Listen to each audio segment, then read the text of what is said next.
देश और दुनिया की ताजा खबरों से जुड़े रहने के लिए सब्सक्राइब करें हमारे चैनल नेशनल थॉट्स को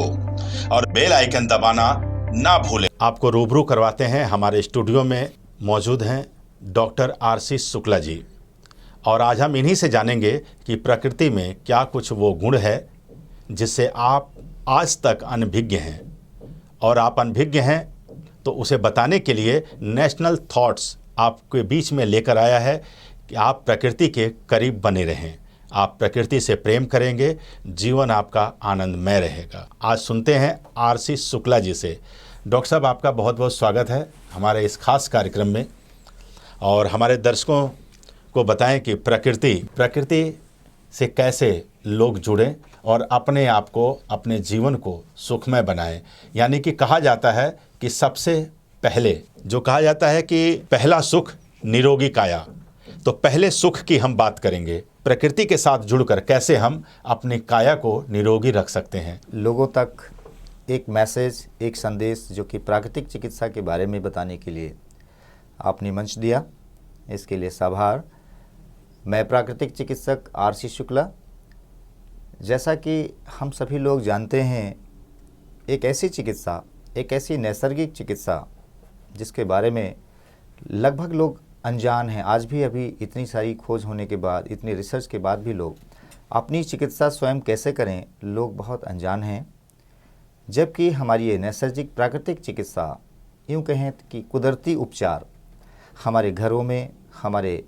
रसोई घर में, हमारे जनजीवन में आसपास अगर इसके बारे में थोड़ा भी ज्ञान हो, थोड़ा भी ज्ञान परस्पर किसी से लिया जाए तो हम इससे रूबरू हो सकते हैं। प्राकृतिक चिकित्सा एक ऐसे वैज्ञानिक नैसर्गिक प्राकृतिक चिकित्सा के तहत जो हम सभी लोगों को न केवल स्वस्थ रखती है, जैसा कि WHO के द्वारा एक स्वास्थ्य की जो परिभाषा है, न केवल हमारा शरीर एक मानसिक और शारीरिक और सब अपितु एक सामाजिक भी स्वस्थ होना चाहिए। ये जब तक तीनों हमारे पिलर्स ठीक नहीं होंगे, बराबर नहीं होंगे, हम स्वस्थ नहीं रह सकते हैं, जिसमें प्राकृतिक चिकित्सा का अपना रोल बहुत ज़्यादा होता है। हमें बताया गया है, बोला गया कि प्राकृतिक चिकित्सा के विषय में थोड़ा प्रकाश डालें और कैसे जनजीवन तक इसका विस्तार रूप हो सकता है, कैसे लोग अपनी पुरानी सी बीमारियों को ठीक कर सकते हैं। तो अतिशयोक्त नहीं होगा ये कहना कि सर्वेषां रोगाणाम निदानाम कुपिता मलः, अतः सभी रोगों की जो जननी है वो कुपित मल है, और मल चाहे वो विचारों का हो और चाहे भोजन का हो। जब भोजन हमारा पाचन, पोषण और निष्कासन होकर के समय से बाहर नहीं निकलता है तो नाना प्रकार के यानी कुपित बहुत सारी नाना प्रकार की गैसें बनती हैं, जिनका दुष्परिणाम कहीं ना कहीं हमको एक माइग्रेन जैसा हेडेक होने लगता है। लोग नाना प्रकार की दवाइयाँ खाते हैं और उसका जो समुचित प्रयोग और समुचित जो उपचार है वो शायद रूट कॉज पर, यानी उसके जो मुख्य बिंदुओं पर हम लोग विचार नहीं कर पाते हैं, और हमारा जनजीवन, लोगों का जो एक स्तर है वो कहीं ना कहीं दवाइयों के पीछे जुड़ा हुआ होता है। प्राकृतिक चिकित्सा केवल शरीर की चिकित्सा नहीं करती, अपितु ये हमारे मानसिक और सामाजिक पिलर्स को भी बैलेंस करती है। जैसा कि कहा गया कि संवेग और स्वास्थ्य का बड़ा गहरा अटूट संबंध होता है। जब हम किसी प्रकार की किसी बीमारी से ग्रसित होते हैं तो हमें आखेटक की तरह हम तुरंत उसको बाहर की दुनिया में ढूंढने लगते हैं कि कोई चिकित्सक, कोई महान चिकित्सक इसका उपचार करेगा, जबकि उसका एक्चुअल में उसका जो एक मुख्य चिकित्सा है वो हमारे शरीर के अंदर ही विद्यमान होती है, और हमें बस उसके पहले तो रख रखाव और उसकी सफाई पर ध्यान देना चाहिए।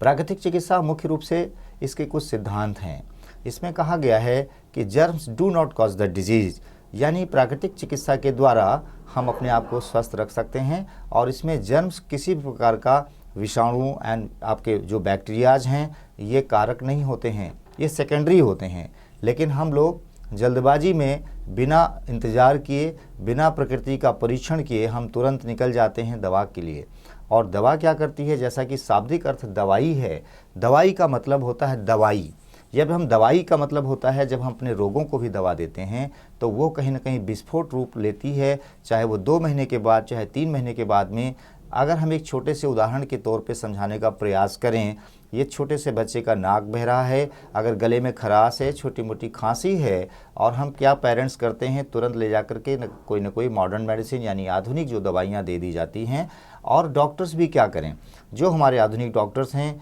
वो अपनी चूँकि प्रतिभा को और अपने सिस्टम को उजागर करने के लिए किसी न किसी कारण से उस खांसी या वो विकार जो एक प्राकृतिक विकार रूपी एक ऐसा सिम्टम उत्पन्न हुआ है जो खुद प्रयास कर रही है प्रकृति, और उसको सिम्टम न समझ करके रोग का लक्षण, रोग भारी समझ करके उसको दबा दिया जाता है। तो हमें ये चाहिए कि कम से कम हम 2 से 3 दिवस तक हम ऐसे रोगों जैसा कि नज़ला होना, जैसा कि जुखाम होना, गले में खारिश होना या थोड़ी बहुत खांसी आना, इसको हमें इंतज़ार देखना चाहिए। और इंतज़ार के साथ साथ में जो हमारे घरेलू नुस्खे हैं, माँ प्रकृति की गोद में रह करके अगर कोई बच्चा अपनी माँ की गोद में है और अगर किसी प्रकार की पीड़ा होती है तो सबसे पहले उसकी माँ उसको संभालती है, उसको सहलाती है, उसको पहले तेल मालिश करती है, उसको धूप दिखाती है, उसके बाद में हम किसी और की शरण में जाते हैं। ठीक इसी प्रकार के माँ प्रकृति के गोद में रहते हुए यानी हम प्राकृतिक चिकित्सा की शरण में रह करके न केवल हम एक ऐसे सिम्टोमेटिक का इलाज बल्कि हम बहुत घोर और बहुत बड़ी बड़ी बीमारियों का भी हम विकार दूर कर सकते हैं। इसके कुछ संसाधन हैं। सबसे पहला, छित जल पावक गगन समीरा, पच तंत्र से अधम शरीरा, यानी हमारे जो 5 एलिमेंट्स होते हैं यानी 5 तत्व होते हैं, और उस 5 तत्वों को अगर हम इंडिकेट करें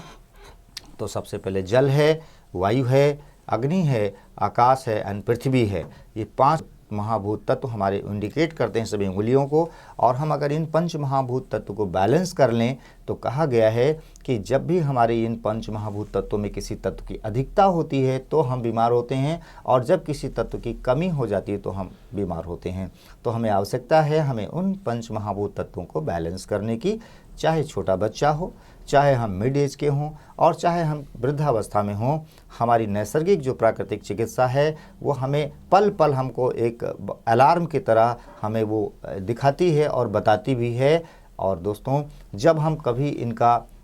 शरण में नहीं जाते हैं और इनका हम सही ढंग से इनको परिमाण नहीं दे पाते हैं तो प्रकृति हमको बहुत बुरी तरीके से लताड़ती है, जिसका परिणाम हमको फिर बहुत सारी नाना प्रकार की दवाइयाँ खाने को मजबूर होना पड़ता है।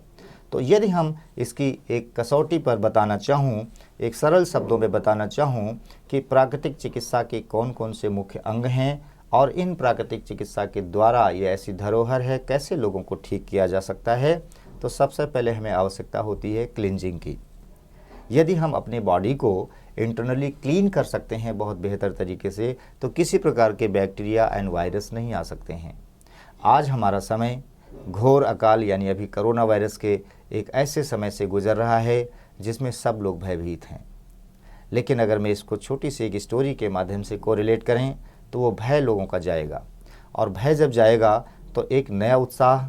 एक नया रास्ता, एक जीने की एक संभावना हमारे सामने आकर के जुड़ जाती है, जिससे हमारे अंदर निडरता होती है। तो पहला काम होता है हम अपनी निडरता के साथ इसका सामना करें। एक समय की बात है, एक किसी के घर के अंदर एक छोटा सा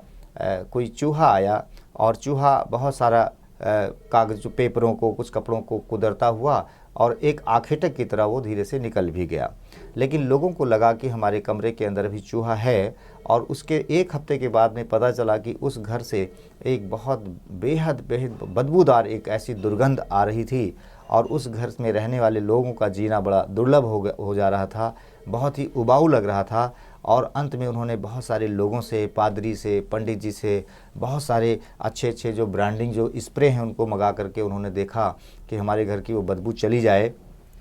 मैं इस स्टोरी को प्राकृतिक चिकित्सा की जड़ से कोरिलेट करना चाहता हूं, जिससे आप समझ सकें कि किस प्रकार से प्राकृतिक चिकित्सा हमारे उन जड़ों के विकार को ठीक करती है, न कि केवल ऊपर से खाली मलहम पट्टी लगा करके और उनके लक्षणों को दबाया जाता है। अब उन घर के जो उस घर के अंदर परेशान लोग थे, उन्होंने नाना प्रकार के अच्छे से अच्छे स्प्रे का प्रयोग किया, परंतु वो बदबू नहीं गई। अंत में किसी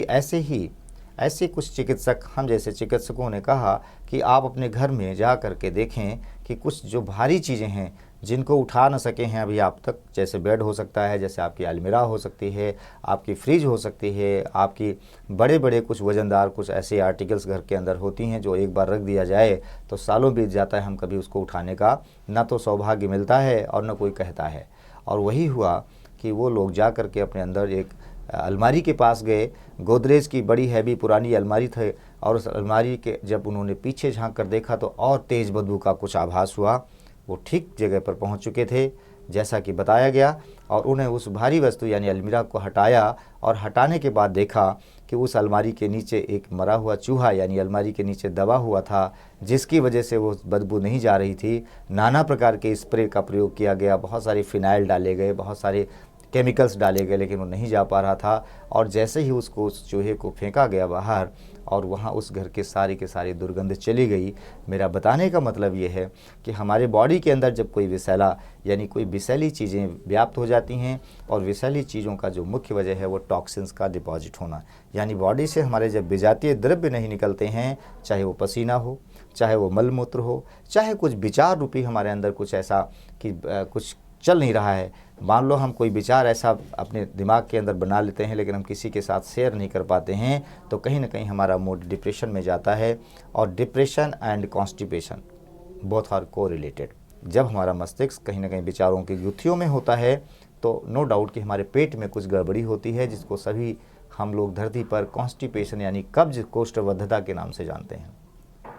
यदि हम इस कोष्ठबद्धता यानी मध्य प्रदेश को ठीक कर लें प्राकृतिक चिकित्सा के द्वारा, तो हमारा उत्तर प्रदेश एंड दक्षिण प्रदेश सर्वदा के लिए ये बिल्कुल निदान हो जाएगा, किसी प्रकार का रोग इसके अंदर नहीं आने पाएगा। ठीक इसी प्रकार से हमें अपने बॉडी को क्लीन करने के लिए सबसे पहले भोजन को सुधारना होगा, और उसमें जल है, उसमें धूप है, उसमें मिट्टी है, उसमें हवा है। यानी जब जब हम अपना भोजन लेते हैं, उस भोजन में सबसे पहले देखना है कि प्राकृतिक चीज़ें हैं या नहीं हैं। आजकल हम लोग रेशेदार भोजन से बहुत दूर होते जा रहे हैं। आजकल हम खाना खाने के साथ साथ पानी पी लेते हैं। आज हमें धूप में बैठने का समय नहीं है। तो ये जो भागम भाग हमारी लाइफ है, जो बहुत ज़्यादा हम लोग अतीत की तरफ भागे चले जा रहे हैं, तो ये भागम भाग हमारे अंदर बहुत सारे न्यूरोट्रांसमीटर के अंदर, बहुत सारे न्यूरॉन्स के अंदर बहुत ज़्यादा ऑब्स्ट्रक्शन पैदा करता है, जिसका मुख्य जो कारण बनता है वो पाचन, पोषण और निष्कासन में कहीं ना कहीं अवरोध।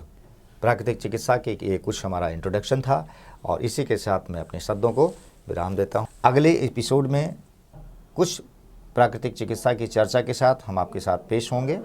और आप लोगों को कुछ न कुछ ऐसे सहयोगी मंच के द्वारा हम आप लोगों को बताने का प्रयास करेंगे प्राकृतिक चिकित्सा की धरोहर को। धन्यवाद। देश और दुनिया की ताजा खबरों से जुड़े रहने के लिए सब्सक्राइब करें हमारे चैनल नेशनल थॉट्स को, और बेल आइकन दबाना ना भूलें।